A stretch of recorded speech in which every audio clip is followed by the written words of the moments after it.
Hey, you were listening to our conversation earlier, weren't you? Things just don't go as planned. Really, though. Is getting a house supposed to be this hard? I thought it would be easier to get our hands on one. Hey, why don't you give us this house? You're gonna give it away anyway, right? Then it's better to get it sooner. If you don't give us this house, I'll just stretch my wings and wait here until I get it. A house isn't something you can just hand over. True. I'll give you some time to think about it. But don't make me wait too long, I'm not very patient. After over 20 years of almost no contact, our eldest son, Michael, came back home. It seems like he and his wife are eyeing the $5 million mansion we built. Their true colors showed when they realized their intentions were clear. Michael's statement about stretching his wings here was a threat of elder abuse. But my husband and I won't be intimidated by such threats. We're going to leave this house. Does that mean we can have the house? That's right. Yay! We got the mansion! My husband and I decided to give the $5 million mansion to Michael and his wife and leave. They are happy but seem to not understand the implications of owning this house. I'm Helen, 68 years old, already in retirement. My husband, Steve, for years my senior, is also retired. We hear a lot about seniors struggling financially, but thankfully, we're managing.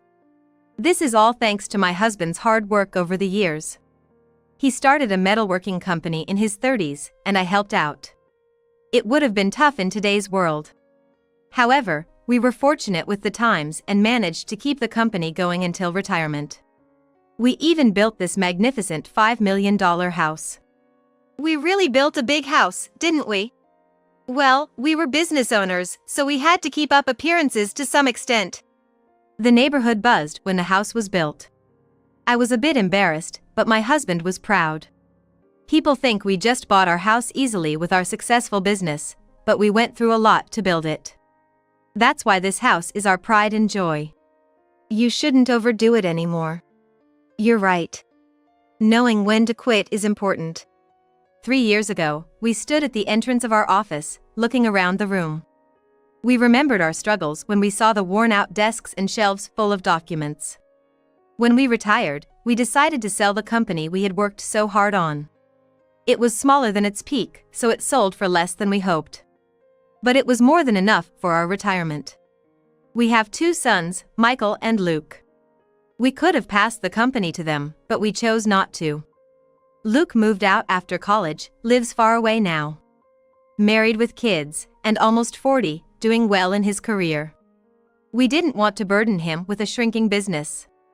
As for Michael, we had no idea what he was doing or where he was.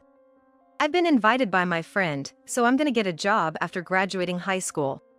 And I'll be moving out. Invited by your friend?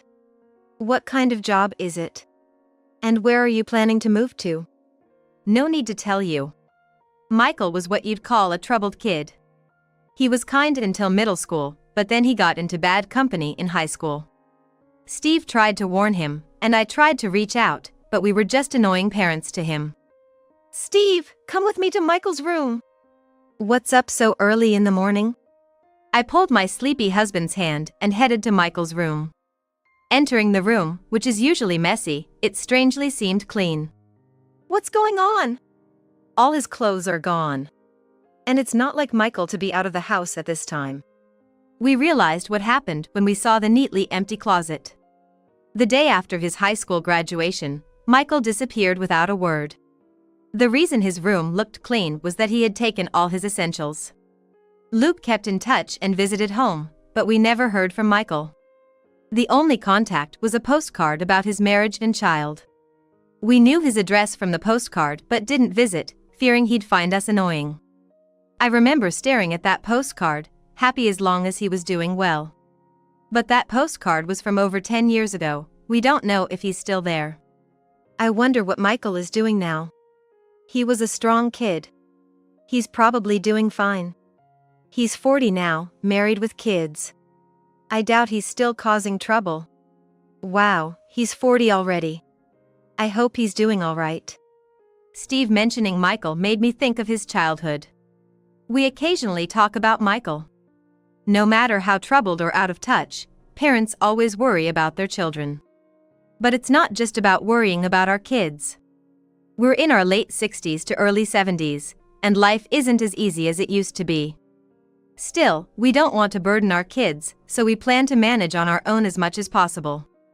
Just when we thought that, we ended up causing trouble for our children. And this situation significantly changed our peaceful retirement life. Steve broke his leg while gardening and had to be hospitalized for 3 months. Already weakened with age, he couldn't walk as before after the fracture healed. Now, he's confined to a wheelchair. Sorry about this. You're handling work, childcare, and now taking care of me. I'm just causing trouble. It's true. But this will probably be the last time you'll have to trouble me like this. On the day of my husband's discharge from the hospital, I pushed his wheelchair out of the hospital, engaging in a conversation that might seem humorless to anyone listening. A few days later, our younger son Luke came to visit after hearing about Steve's discharge. He had visited several times during the hospital stay too. Despite me telling him it's okay not to come because he lives far away, Luke still visits, making me feel guilty yet happy at the same time. Dad, it's great you got discharged. Sorry for worrying you. I'll be fine now. You're not fine. You're gonna live in a wheelchair now, right? Mom's planning to take care of you. Isn't that like elderly care for the elderly? We'll use caregiving services, so it'll be okay. You both keep saying it's okay, but there are limits to what caregiving services can do. I've been saying this, why don't you live with us? My wife and kids are understanding. Even with Steve's new wheelchair-bound life, I insisted on living just the two of us. Luke showed frustration. Understandably worried about us. But we didn't want to disrupt his life. Steve and I agreed, so we didn't need to discuss it further before responding to Luke's suggestion. We really don't want to be a burden on you and your family, Luke. I don't think of you as a burden at all. Even if you don't, we would still feel like we're imposing, right? But with Dad in a wheelchair now. It's okay. We decided to make our house wheelchair accessible, so living won't be a problem. We promise to rely on you if it becomes impossible for us to live alone. We'll call you then, okay? All right. Just promise you won't push yourselves too hard. Despite his dissatisfaction, Luke accepted our decision. Some might think we should just live with Luke since he's offering. But many seniors like us are reluctant to depend on their children. There's a strong impression that living together would be a burden to them. Half a year later, we were back to enjoying our quiet retirement life. We've made progress in making the house accessible for Steve's wheelchair use.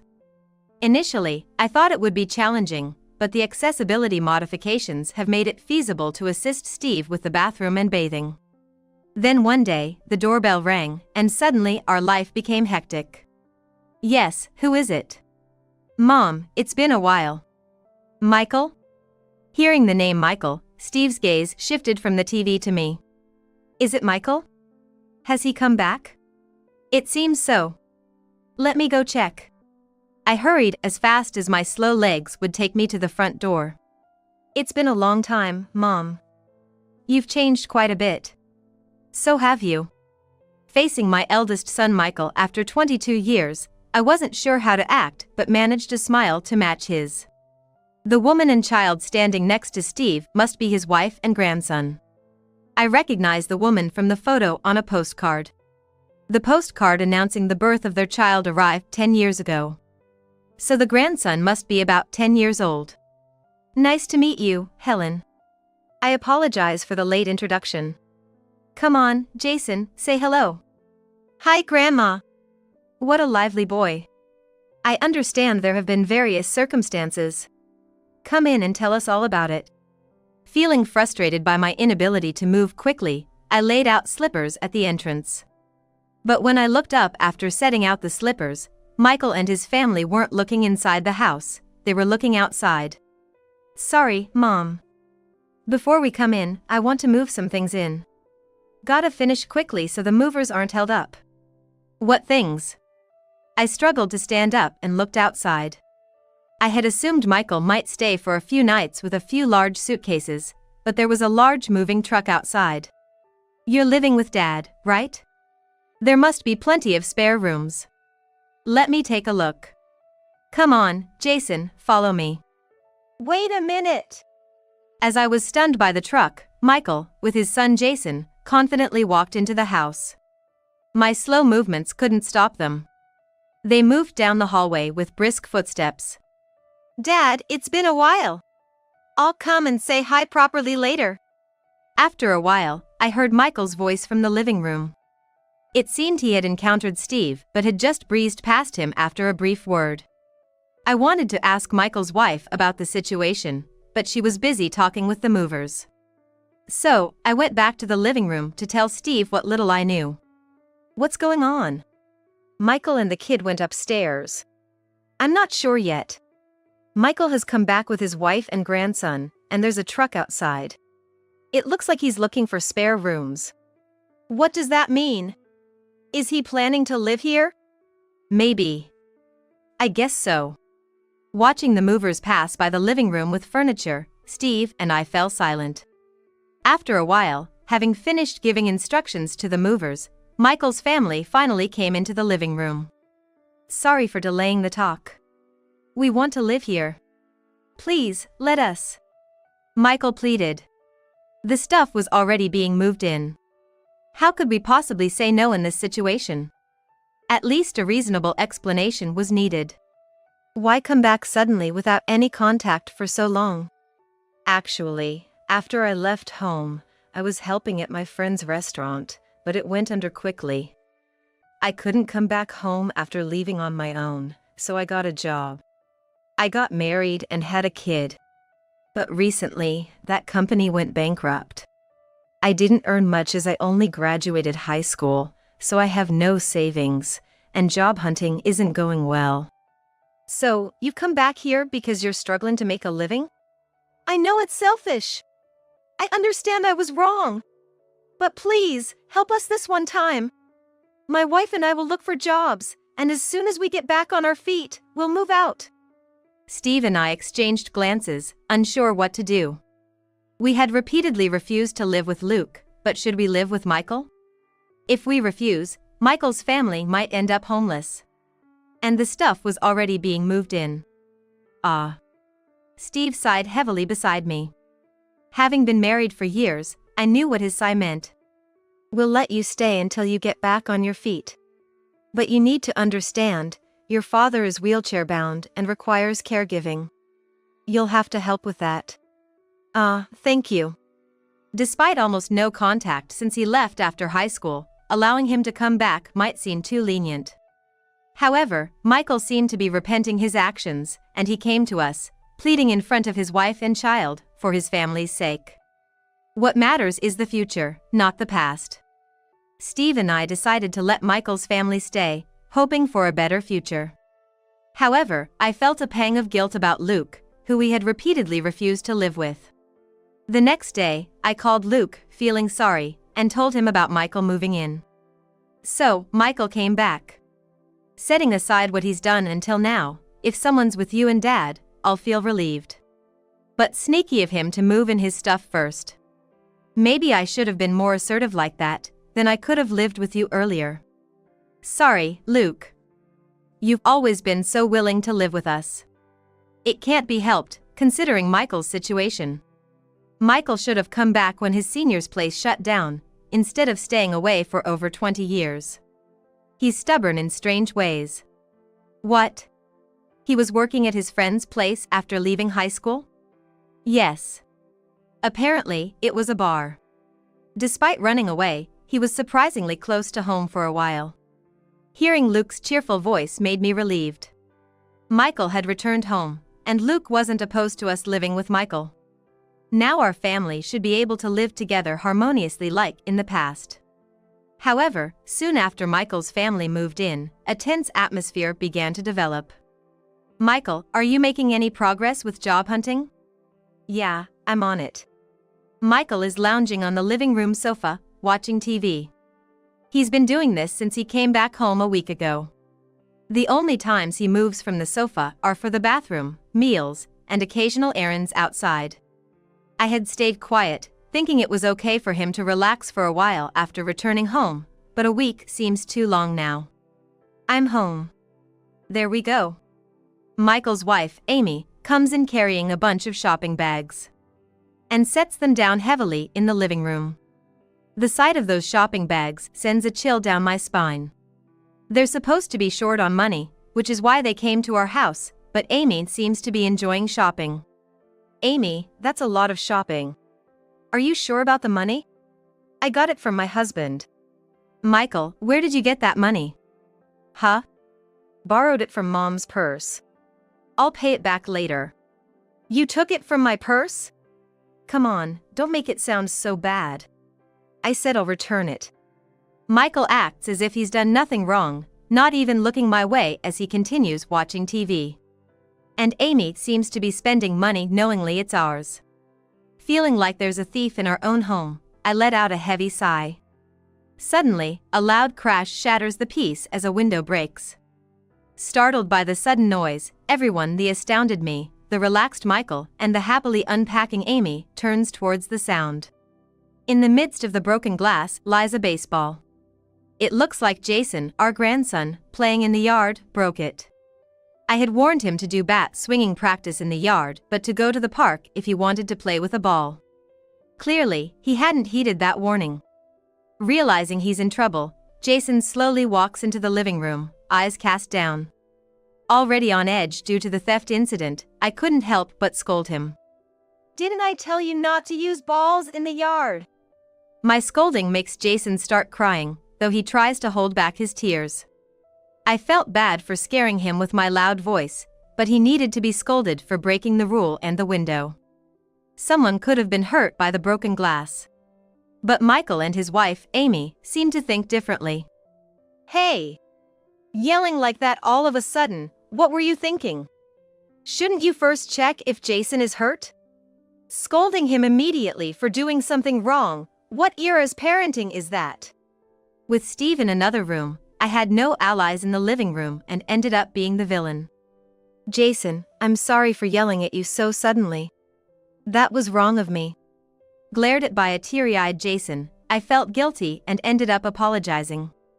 Unable to meet his eyes, I looked at the broken window instead. Since Michael and Amy have no money, I doubt they plan to compensate for the window. The more I thought about it, the more stressed I became, so I stopped thinking for a while. It's been just over a week since Michael's family moved in, and I'm already in shambles. At that time, I should have immediately consulted with my younger son, Luke, but I hesitated. Since Michael had just moved in, I felt it was wrong to ask for help so abruptly. Moreover, I was concerned that reaching out to Luke might lead to a conflict with Michael. That's why I was reluctant to seek Luke's help. However, this was a mistake. A few days later, I left home early for an errand and returned in the evening. I felt something was off as I entered the house, so I quietly walked in without announcing my arrival. I sensed a different atmosphere, although nothing specific seemed wrong. As I neared the living room, I heard Michael and Amy's voices. I felt relieved, realizing my unease was just a misunderstanding. However, the conversation I overheard was disturbing. Your dad seems healthier than I thought. Yeah, I came back because I heard he collapsed, but it was just an injury, not an illness. Damn, someone gave us the wrong info. I can't do caregiving. There's no way I can get that close to such an old man. I don't want to either. But we agreed it's better to show our faces while they're still alive if we want to inherit this house. If we show up only after they're gone and then ask to move out, we might clash with the brother, remember? I know, but it'll be trouble if they live too long. Oh, I wish they'd just disappear soon. Hearing this devilish conversation, I felt a chill run through my body. Michael and Amy must have returned to inherit our house, hearing that Steve had collapsed. I had a bad feeling after hearing their conversation. They had stated caregiving was too much for them. So, how had Steve been all day while I was gone? I hurried to Steve's room. Steve! Oh, you're back. Can you change my adult diaper? Have you been in this room all day? Did you eat breakfast and lunch? No. Michael kept sending me back here. Told me not to come out. It seemed Michael and Amy, finding caregiving troublesome, had ignored Steve's needs, probably thinking if he didn't come out, he didn't need food or toilet help. I was at a loss whether to cry or be angry, confused by their callousness. "Ah, you heard our conversation." I heard a devilish voice behind me and turned around in shock. There stood Michael and his wife, Amy, looking down on us with disdain. In my rush to check on Steve, it seems they noticed I was back by the sound of my hurried footsteps. Really, things just don't go as planned. Right. Who knew it'd be this hard to inherit a house? I thought it'd be easier to get our hands on it. Michael and Amy, having been caught discussing their true intentions, brazenly revealed their true colors. They seemed ready to change their strategy to something even more sinister. "Hey, why don't you just give us this house? You're going to give it to Michael anyway, right? So, it's better if we get it sooner. If you don't give us this house, we'll just stretch our wings and wait here until we get it." I was terrified by Michael's threat, gripping Steve's hand tightly. It was a threat to make us suffer if we didn't hand over the house. In just over a week of living with Michael's family, my money had been stolen, and Steve had been neglected all day. This was financial and caregiving neglect, abuse against the elderly. The mere thought of elder abuse escalating filled me with fear. Holding Steve's hand tighter, I felt a deep sense of anxiety. A house isn't something you can just hand over. That's right. Give me a little time to think about it. But don't make me wait too long, I'm impatient. Michael and Amy laughed and went back to the living room. Left alone with Steve, a heavy silence filled the room. "What should we do, Steve? It's a troubling situation." Steve and I were at a loss on how to handle Michael's family. It wasn't about whether to hand over the house to them or not. It was about whether to punish them for their behavior. That night, I called our younger son, Luke. "Mom, perfect timing. I was just about to call you." "What's up?" "About Michael, he worked at his friend's store after graduating high school, right? I heard about a store run by a friend of that friend, which opened around the time Michael graduated. I'm wondering if that's where Michael worked. Why are you digging up information about a store that's long gone?" "It's not gone. I confirmed it over the phone. The store manager said Michael quit within a year after fighting with a coworker. Apparently, he kept hopping from job to job through connections, getting fired each time for causing problems. So, the stories about the store closing and his company going bankrupt were all lies? It looks like Michael has been drifting around without stable work even at 40. He probably came back because he had nowhere else to go. You might want to have a word with him." I realized their reason for coming back was based on a lie. We had been deceived and welcomed Michael's family into our home. Laughter from Michael and Amy echoed from the living room. With the treatment from Michael's family over the past week, my anger only grew. "By the way, Mom, why did you call?" "Oh, it's nothing. Your story has settled it." "What do you mean?" I had intended to consult Luke about whether to punish Michael, but realizing it was all a lie from the start, I made up my mind. I told Luke about the events of the past week and asked for his help.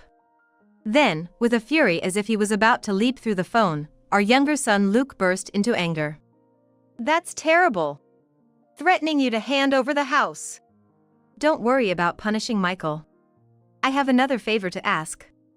"Oh, feel free to say anything."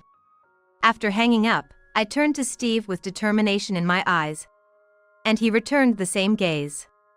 Deciding to act quickly, we started making plans the next day. "Michael, Steve and I are going to leave this house." "Does that mean we can have the house?"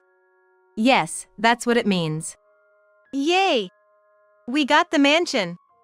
Michael and Amy rejoiced, not really listening to me. "Are you listening? We'll handle the paperwork, okay?" I'll leave that to you. I'll just give you the documents to sign, so make sure you fill them out properly. And we are going to stay at Luke's place, so we'll be here until our move is arranged." "Please do. But leave as soon as you can." Seeing Michael and his wife Amy looking so happy was unpleasant. They don't seem to understand what it means to own a house, having always been irresponsible. It's rather ironic. A month later, we're staying at our younger son Luke's house. This was what I had asked him for over the phone. He and his wife and children had kindly welcomed us, being supportive of living together from the start. It's very comfortable here, unlike with Michael's family. However, Luke's house isn't modified for accessibility, so Steve seems to be facing some inconveniences. But our stay here is temporary, so I hope he can bear with it a little longer. And I expect Michael to call in a panic soon. Just as I thought, a few days later, Michael called. "What's this about?" "I was expecting your call. About that payment, please take care of it." I knew why he was calling without him having to say. Therefore, when I answered the phone and heard the panic in Michael's first words, I couldn't help but laugh. "Why do we have to pay for the accessibility renovation costs? You're getting the house, so it's only right that you pay for those expenses." Michael's panicked call was about the costs of making our house wheelchair accessible. 3 years ago, when Steve started living in a wheelchair, we made our home accessible. We remodeled the bathroom and toilet, eliminated steps throughout the house, installed sliding doors, and added a lift to the stairs, spending lavishly on these modifications. These modifications, which cost over $200,000, had enabled me to care for Steve. Including the payments over the past 3 years, we were still just below the $200,000 mark. Changing the name on a mortgage isn't easy. However, there are exceptions for situations like divorce or death. We managed to change it, citing our aging as the reason. "I heard you guys sold your company and have money. Why are you still paying off the loan? We used to run a business, right? It's kind of a habit to feel anxious without money on hand. We're old, and you never know when you might need money." Michael and Amy are almost penniless, so they obviously can't pay nearly $200,000. So, Michael came to an obvious conclusion. "Then we'll just sell the house. If we turn it into cash, we can pay off the loan and still have money left. No problem at all." "That might be difficult." "Why? It's a big house." "Well, there's a loan for the renovations, so you can't sell it just like that, right? Maybe a voluntary sale. But who would want a house so extensively modified for accessibility? Elderly people with physical limitations wanting a mansion? Hard to imagine." "Then, if we demolish the house and just sell the land?" "We've got a mortgage on it, so if we demolish it, we'll need to remove the lien, right? Can you handle that, Michael? Besides, demolishing a house costs money too. Given its size, it might be around $200,000, or maybe less." "Hold on, then how should I go about getting rid of the house?" "I don't know, Michael. We just gave the house to you because you wanted it. I don't know anything about what happens next. Also, I'm not sure if you know, but there are taxes like the gift tax and property tax. Don't forget to pay them, they have due dates." "What, there's still more to pay?" "The house itself is pretty old, so it's not worth much anymore. But the land, it's big, right? That's still worth close to $4 million. $4 million? It's worth that much?" "This is no time to be happy. It means you have to pay taxes on this $4 million. We were paying more than $20,000 every year in property tax. I'm not sure about the gift tax, but it might be around $2 million. "What? Taxes are that high?" "Have you only ever paid things like car taxes or local taxes?" Michael, who's been drifting from job to job and living day to day, seems unfamiliar with these money rules. "My husband and I have run a company, and we've paid astonishing amounts of taxes. So, our sense of money might be a bit numb, thinking this amount is just a bit high. But for our eldest son, who's not handled big money, it seemed like an astronomical amount." "I can't pay that kind of money." "You wanted a big house, didn't you?" "If owning a big house is this tough, I wouldn't have wanted it. Mom, come back. Help us out. Look, Dad's in a wheelchair, right? Life must be inconvenient at Luke's place, right? Come back. We'll help with the care. Sorry, but we're fine. We're staying at Luke's for now, but we're moving to a senior apartment near his place that's designed for accessibility and includes caregiving services. What? What should I do now? I'm not a lawyer, so I don't know the details. If you can't make the payments, maybe you'll face foreclosure? Foreclosure? Does that mean I lose the house? Hey! Help me out! The house that you built is going to be gone. You don't want that, do you? We debated whether to abandon the house, but we decided to leave it to punish you. So, do whatever you want with the house. Consider this our final lesson to you.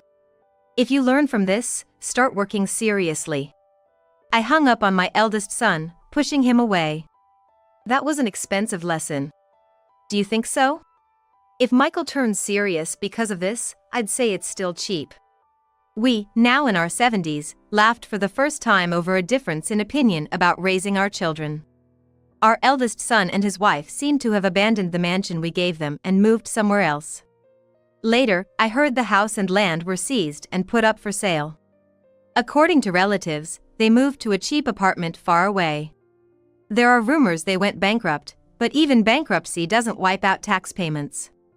So, while the renovation debt might be cleared, the gift tax still needs to be paid. If the house and land are sold, they might be able to pay the gift tax. But if the house is a nuisance and only the land is sold after demolition, the cost of demolition will be deducted. And since the land is seized, it'll be auctioned or sold publicly. Such sales usually go for about half the original value. But even if the $4 million land is sold for about $2 million, the $2 million gift tax can be paid. So, the $200,000 demolition cost would be the remaining debt for our eldest son. From over $1 million to $200,000, that's a relief. But for our job-shirking, nearly penniless eldest son and his wife, it's still a harsh amount. It's sad that their child has to live in extreme poverty, but learning life's harshness early might be good. They should learn that life costs more than just a pane of glass, and take us as a bad example. My husband and I moved to a senior apartment near our younger son's place. With this arrangement, we can quickly seek help from our younger son if needed. He keeps suggesting that we should all live together since we live close by. However, we still don't want to disrupt our younger son's family life. We think it's a matter of our personalities, and we'd like our younger son to give up on the idea of living together. Nonetheless, since our homes are close, our younger son's family often visits us. Today, we're once again enjoying a pleasant time talking and laughing with our younger son and his wife.